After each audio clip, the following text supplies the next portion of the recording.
Good morning everyone. स्वागत है आपका हमारे चैनल पे। और आज है 27 जून। इंपॉर्टेंट न्यूज़ को यहाँ पे कवर करेंगे। एक बात बता दें आपको, कुछ दिनों से हमारा जो है वीडियो रिकॉर्डिंग नहीं हो रहा था, पीडीएफ हमारे नहीं बन पा रहे थे, लेकिन धीरे-धीरे इसको सॉर्ट आउट किया गया। कल मैंने वीडियो अपलोड कर दिया है, उसमें 24 तारीख के और 25 तारीख के सारे कंटेंट और पीडीएफ हमारे टेलीग्राम पे शेयर कर दिया गया है, वीडियो अपलोड कर दिया गया है। जिन्होंने नहीं देखा है, जाके देख सकते हैं और अपना फीडबैक दे सकते हैं। ओके, अब ये हमारा जो है ना पेड ग्रुप चल रहा है पीटी और मेंस के लिए। आगे हम लोग डिटेल में बात करेंगे। सबसे पहले अपने मुद्दे को यहाँ डिस्कस करते हैं। ये जो आर्टिकल है ना, डायरेक्ट क्वेश्चन पूछेगा आपसे कि शुभांशु शुक्ला कौन है और चर्चा में क्यों रहे थे। आपको बता दें, वो एक अंतरिक्ष यात्री है और वो जो है ना अभी किस मिशन से, एक्सिओम 4 मिशन से जो है ना स्पेस स्टेशन पे पहुंचे हैं। बस इतना फैक्ट को याद रखिएगा। शुभांशु शुक्ला से क्वेश्चन यही पूछेगा आपसे, ज्यादा कुछ पूछने वाला नहीं है। अब आते हैं यहाँ पे, देखिए अभी आपने देखा होगा आपके शहरों में या दिल्ली जैसे शहरों में पेड़ की कटाई छटाई चल रहा है, ठीक है। तो यहाँ से क्वेश्चन कैसे पूछेगा, आपसे पूछेगा आर्टिकल 21, ये हमारा फंडामेंटल राइट और इसी के अंतर्गत आता है स्वच्छ और प्रदूषण मुक्त वातावरण का अधिकार। आर्टिकल 21 इंपॉर्टेंट है, यूपीएससी में क्वेश्चन पूछ लिया गया है। बिहार जैसे एग्जामों में, यूपीपीसी जैसे मेंस एग्जाम में आपको साइबर सिक्योरिटी को लेकर क्वेश्चन पूछता ही है। इस बार भी पूछा था 70 बीपीएससी मेंस में। आइए हम लोग कुछ कुछ डायमेंशन को देखते हैं कि जैसे जैसे भारत डिजिटल की ओर बढ़ रहा है ना, तो भारत के सामने कुछ चुनौतियां भी बढ़ रहा है। वो चुनौती क्या है पता है? जैसे कि डेटा चोरी होना, साइबर फ्रॉड, वित्तीय धोखाधड़ी, ट्रोलिंग, साक्षरता का अभाव, स्किल का अभाव, ये तमाम चुनौती देखने को मिलेगा। क्वेश्चन आपसे यही पूछेगा कि भारत डिजिटल की ओर बढ़ रहा है, तो भारत के सामने क्या-क्या चुनौती जो है ना साइबर के क्षेत्र में उभर कर आ रहे हैं। भारत इससे निपटने के लिए क्या प्रयास कर रहा है, कमेंट करें। 8 नंबर में या 32 नंबर में या 38 नंबर में पूछ सकता है आपसे। यहाँ पर बात करेंगे, देखिए अभी आपको पता है ना 90 करोड़ भारत में ऐसा आबादी है जिसको इंटरनेट एक्सेस मिला हुआ है, इंटरनेट का यूज कर रहे हैं। ये डाटा बहुत महत्वपूर्ण है, आपसे पीटी में स्टेटमेंट बना के क्वेश्चन पूछ लेगा। ठीक है, इंटरनेट हमारे दैनिक जीवन को, मतलब जो हमारा डेली या दिनचर्या है ना, उसका हिस्सा बन चुका है। 24 घंटे में आप देखोगे तो 22 से 20 घंटे जो है ना आप इंटरनेट से ही जुड़ा हुआ महसूस करेंगे। ठीक है, तो यहाँ पे साइबर सुरक्षा की बढ़ती चुनौती की अगर हम लोग बात करें यहाँ पे, तो यहाँ पर देख लीजिए, इस वर्ष देश का करीब 90 करोड़ आबादी इंटरनेट से जुड़ा हुआ है। समझ रहे हैं? आप भी जुड़े हुए हैं इंटरनेट से, हम भी जुड़े हुए हैं। तो 90 करोड़ का आबादी में हम लोग आ गए। मगर बड़ा सवाल है कि साइबर सुरक्षा को लेकर जागरूकता का स्तर कहाँ तक विकसित हो पाया। ठीक है, अभी एक रिपोर्ट निकाला गया, एक सूचकांक निकाला गया, वैश्विक साइबर सुरक्षा सूचकांक। उसमें भारत को टियर 1 का दर्जा दिया गया है, टियर 1, जो कि बहुत अच्छा माना जा सकता है। ठीक है, इस फैक्ट को आप याद रखेंगे। उसके बाद बात करेंगे कि यहाँ पे डिजिटल होता भारत के सामने क्या-क्या चुनौती है। तो देख लीजिए यहाँ पे चौथा व्यक्ति अशिक्षित है। अगर भारत की जो है ना चौथा व्यक्ति अगर हम लोग ले लें रैंडमली, तो वो अशिक्षित है। ये भी बहुत बड़ा चैलेंजेस है। वो साइबर जो है सिक्योरिटी को कैसे समझेगा, टेक्निकल चीज को कैसे समझेगा। फिर हम लोग बात करेंगे यहाँ पे किसी को ऑनलाइन परेशान करना, बौद्धिक संपदा की चोरी, वायरस, भयादोहन, फिरौती, ये सब जो है ना तमाम गतिविधियां जो है ना साइबर के क्षेत्र में देखने को मिल रहा है, जो कि चुनौती बढ़ा दे रहा है भारत के डिजिटल भारत मिशन को।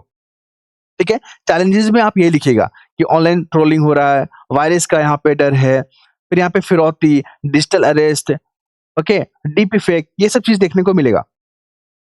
अब हम लोग बात करेंगे, सरकार ने इन तमाम चुनौतियों से निपटने के लिए कुछ अभियान, कुछ संकल्प, कुछ नीति, जैसे कि राष्ट्रीय साइबर सुरक्षा नीति 2020, ठीक है, शुरू किया है। फिर बता दें यहाँ पे साइबर अपराध समन्वय केंद्र I4C लॉन्च किया है। 2017 में साइबर सुरक्षा केंद्र और साइबर सुरक्षित भारत जैसे पहल को भारत ने चलाया है ताकि साइबर से निपटा जा सके। ठीक है, तो चुनौती बात कर लिया, सरकार ने कौन सा स्कीम लॉन्च किया उसके बारे में बात कर लिए, और इंटरनेट के बारे में हम लोग बात कर लिए। अब देखते हैं कि वर्ल्ड इकोनॉमिक फोरम WEF एक रिपोर्ट निकालती है। वो रिपोर्ट का नाम पता है क्या है? Global cyber security outlook report. आपसे यही पूछेगा कि global cyber security outlook report कौन निकालती है? सबसे पहला ऑप्शन वर्ल्ड बैंक लिख देगा या आईएमएफ लिख देगा। आंसर क्या होगा? World economic forum. इस फैक्ट को आप याद रखेंगे। फिर यहाँ पर देख लीजिए, आपसे क्वेश्चन पूछेगा कि इंटरनेट का यूज़, ठीक है, किन-किन क्षेत्रों में देखने को मिलता है? तो सभी जानते हैं, लिख नहीं पाते हैं। आपको बता देना यहाँ पे, ई-गवर्नेंस का क्षेत्र में आप देखोगे, कनेक्टिविटी के क्षेत्र में 5G से 6G की तरफ मूव कर रहे हैं, ई-बैंकिंग हो गया, पढ़ाई-लिखाई में इंटरनेट का यूज़ होता है ना? तो यही सब चीज़ को आप ध्यान रखते हुए अपने आंसर को कंप्लीट करेंगे। नेक्स्ट मुद्दे पे मूव करें हम लोग यहाँ पे। देखिए, अभी जो है ना, आपको पता है सिंधु जो समझौता है 1960 वाला, काफ़ी चर्चा में चल रहा था, भारत और पाकिस्तान को लेकर, चल रहा था ना? भारत ने 1960 में ये समझौता किया था, सिंधु समझौता। लेकिन भारत इस समझौता को अभी क्या कर दिया है? सस्पेंड कर दिया गया है। तो अभी जो है ना, बुलबुल परियोजना, किशन गंगा जल विद्युत परियोजना और रतले परियोजना, आपसे पूछेगा रतले, बुलबुल और किशन गंगा, ये जो प्रोजेक्ट है ना, किन-किन नदियों पे बना हुआ है? तो रतले बना हुआ है कहाँ पता है? चिनाब नदी पे। कहाँ बना हुआ है? चिनाब नदी पे। इसको आप याद रखेंगे। बुलबुल बना हुआ है झेलम नदी पे और किशन गंगा जो एक सहायक नदी है किसका? झेलम का ही सहायक नदी है किशन गंगा, ठीक है? तो किशन गंगा नदी पे बना हुआ है। यही क्वेश्चन आपसे पूछेगा। यूपीएससी यहीं से क्वेश्चन टारगेट करती है, बिहार यहीं से क्वेश्चन टारगेट करेगा, ठीक है? इसलिए मैंने पूरा फैक्ट यहाँ पे डाल दिया है। और आपको पता ही है सिंधु जल समझौता किन 2 देशों के बीच में हुआ है? तो भारत और पाकिस्तान के बीच में। ईज़ी क्वेश्चन है, लेकिन एग्ज़ाम के समय इतना प्रेशर होता है ना कि आप से कुछ ना कुछ क्वेश्चन गलत हो ही जाएगा। इसलिए बार-बार प्रैक्टिस करेंगे तो इन तमाम जो है मुश्किलें हैं, इसको आप दूर कर सकते हैं। यहाँ पर बात किया गया दोहरा पैमाना। भारत ने हर अंतर्राष्ट्रीय मंच, हर क्षेत्रीय मंच पे आतंकवाद को लेकर अपनी बात पुरजोर तरीके से रखा है। सिर्फ बात ही नहीं रखा है, बल्कि इसमें कौन-सा देश साथ दिया है, कौन-सा देश साथ नहीं दिया है, कौन-सी वैश्विक संस्थाओं ने दोहरी नीति का पालन किया है। जैसे कि आपने देखा एससीओ, अभी जो है ना, इसका मीटिंग चाइना में हुआ। किस जगह हुआ? ध्यान रखिएगा। देखिए चाइना में कहाँ गए यहाँ पे? सहयोग शंघाई सहयोग संगठन का जो है ना, चीन के किंगदाओ में। कहाँ पे हुआ? किंगदाओ में। ये जगह याद रखिएगा आप, किंगदाओ में, ठीक है? यहाँ पे हुआ सम्मेलन 2025 का एससीओ का। तो यहाँ पे एक जॉइंट स्टेटमेंट जारी किया जाता है। सभी मेंबर वहाँ पे साइन करते हैं कि हाँ, ये जो सम्मेलन हुआ, इस मोटिव पे हम लोग आगे बढ़ेंगे। लेकिन भारत ने इस जो है ना जॉइंट क्या बोले उसको? जॉइंट जो जजमेंट था, मतलब स्टेटमेंट है, उस पे भारत ने साइन करने से मना कर दिया। क्यों मना कर दिया? क्योंकि जो पहलगाम घटना हुआ, उसका ज़िक्र इसमें है ही नहीं। क्योंकि ये आतंकवाद को जो प्रमोट करने वाले देश हैं, जो पाकिस्तान है, उसके बारे में चर्चा ही नहीं किया गया है, ठीक है? और एससीओ में आपको पता है ना, पाकिस्तान भी मेंबर है। तो इस तरह का दोहरा नीति क्यों? आपने बलूचिस्तान के बारे में ज़िक्र किया है, तो पहलगाम घटना के बारे में ज़िक्र क्यों नहीं किया? तो भारत ने जॉइंट स्टेटमेंट पे सिग्नेचर करने से मना कर दिया। आपको बता दें एससीओ जो है ना 2001 में बना है। इसमें अभी जो है ना नया मेंबर कौन है इसमें? ईरान इसका नया मेंबर है, ये भी याद रखेंगे। भारत और पाकिस्तान भी इसका मेंबर है। इस बार 2025 का कहाँ हुआ? चीन के किंगडम में। ये तमाम फैक्ट को याद रखेंगे, बहुत इंपॉर्टेंट है। अंतर्राष्ट्रीय अंतरिक्ष स्टेशन अभी हम लोग शुभांशु शुक्ला को देखे ना, लेकिन कुछ और भी फैक्ट है। जैसे डॉकिंग प्रक्रिया क्या होता है? जैसे कि मान लीजिए इंटरनेशनल स्पेस स्टेशन है, यहाँ से रॉकेट गया, तो यहाँ पे जो अंतरिक्ष यात्री होंगे, तो इनको यहाँ पे उतर के इस पे जाना होगा मूव करके। तो इसी को बोलते हैं डॉकिंग प्रक्रिया, ठीक है? तो अनडॉकिंग क्या होता है? मान लीजिए अब यहाँ पे थे अंतरिक्ष यात्री, अब एक स्पेस जाएगा इसको इसको लाने के लिए, तो इसको बोलेंगे अनडॉकिंग प्रक्रिया, ठीक है? तो इस फैक्ट को भी याद रखिएगा, क्वेश्चन पूछे गए हैं। और ये जो अभी जो शुभांशु शुक्ला जो गया ना, तो उसके जो कमांडर है ना, उनका नाम याद रखिएगा, पेंगी विट्सन, वेरी इंपॉर्टेंट फैक्ट है। बहुत लोग इसको इग्नोर करेंगे, लेकिन ध्यान रखिएगा एग्जाम में क्वेश्चन पूछ लेगा। ये क्या है? एससीओ बैठक में पहलगाम पर छुपी भारत संयुक्त बयान, दस्तक से इनकार। कुल मिलाकर अब यहाँ पर मेंस का टॉपिक पूछेगा, ठीक है? आपसे यही पूछेगा कि एससीओ की इंपॉर्टेंस क्या है? एससीओ का इंपॉर्टेंस क्यों है? आपको बता दें यहाँ पे ना 40% वर्ल्ड का जो पॉपुलेशन है ना, वो एससीओ में कवर होता है। 30% जीडीपी वर्ल्ड का, जीडीपी वर्ल्ड का बात कर रहे हैं हम लोग, ग्लोबल जीडीपी के बारे में बात कर रहे हैं, 30% कवर करता है, इसलिए एससीओ इंपॉर्टेंस हो जाता है। आपसे स्टेटमेंट बना के पीटी में पूछेगा कि एससीओ जो है 40% का पॉपुलेशन कवर करता है, स्टेटमेंट राइट है या रॉन्ग है? तो आप लोग पढ़ेंगे तभी तो जवाब दे पाएंगे। ठीक है, चलिए यहाँ पे मैंने हाईलाइट कर दिया है, ये पीडीएफ आपको टेलीग्राम चैनल पे मिल जाएगा। ठीक है, अब हम लोग बात करेंगे, आपसे क्वेश्चन यही पूछेगा, कौन सा राज्य है जिसने अंतरिक्ष नीति 4.0 को लॉन्च किया है? तो इसका जवाब आंध्र प्रदेश हो जाएगा।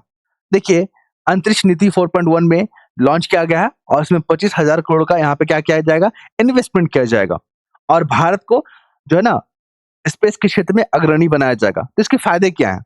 इसके फायदा क्या होगा? रोजगार जनरेट होगा, भारत का वैश्विक प्रोफाइल वृद्धि होगा, ठीक है, वहां पे स्पेस टूरिज्म को प्रमोट किया जाएगा, स्किलिंग किया जाएगा और ठीक है, तो ये सब चीज को ध्यान में रखिएगा। अगर 4 से 5 पॉइंट भी आपको याद आ रहा है ना, तो आप क्वेश्चन को लिख लोगे। ये क्या है?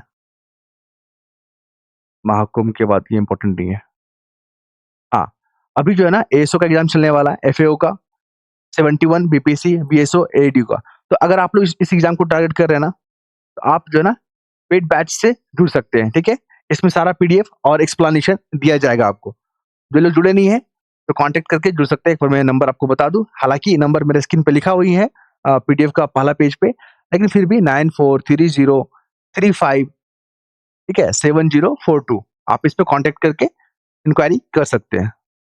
ये है कैस्पियन सी, कौन कौन सा देश टच करता है ध्यान रखिए, कजाकिस्तान, तुर्कमेनिस्तान, रशिया, ईरान और अजरबैजान। ये पांचों इंपॉर्टेंट है, याद रखिएगा। यूपीएससी में बहुत बार पूछा गया है, बीपीएससी भी पूछ सकता है।